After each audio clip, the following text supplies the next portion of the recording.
Hi class, in this video I'll show you how to do number 4 on your chapter 12 homework.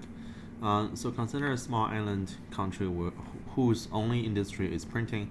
The following table shows information about the small countries in 2 different years. So complete the table by calculating physical capital per worker as well as labor productivity. Now, let's finish this table over here. So I have 2 years, 2027, 2028. A different amount of physical capital. Now, physical capital is number of machines you have. So machine and tools. So labor force, how many workers you have? So for example, for 2027, we have total 300 different, let's say printing machines and 100 workers. So your physical capital per worker is how many machines do you have per worker? I'm gonna use our 300 divided by 100. So it's 3 capital per worker. And then for 2027 is 480 divided by 120, and the answer is gonna be 4 printing press per worker. Now, for labor productivity, we're going to find out what's the books, so the production per hour of labor. So I'm going to take our total output, so total production is 36,000 books, divided by how many our total labor hours is. So it's 36,000 divided by 4,000, so it would be 9 book per labor hour. That means every worker, every hour, can produce 9 books. Now next, 50,400 divided by 4,200. I think this one should be 12. Let me make sure.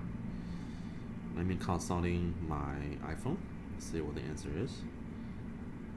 So calculator, 50,400 divided by 4,200.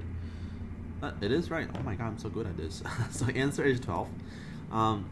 So based on your calculation, let's see what this one is. It should be a decrease increase. So from 2027 to 2028, the physical capital per worker has been increased. So there's an increase. So it goes from 3 to 4. And then it's associated with, there should be increased to an increase in productivity because the number changed from 9 to 12. So that was pretty simple. Now let's keep going. The last part of the question says, which of following policy will lead to greater productivity in printing industry? Check all the applies.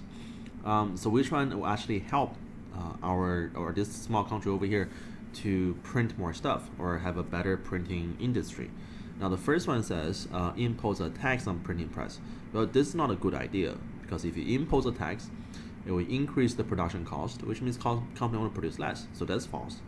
Now, the second one says sharply increase the interest rate on student loans to people who pursuing advanced degree in printing. Well, that's pretty bad too, because if you increase the interest rate, people don't want to go into printing business anymore.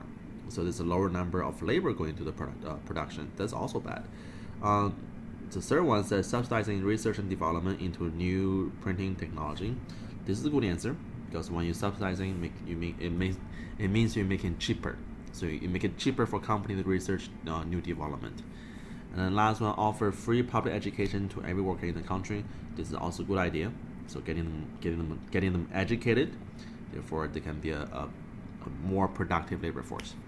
All right, so let's check it. See what our grade is. So we have 3 out of 3.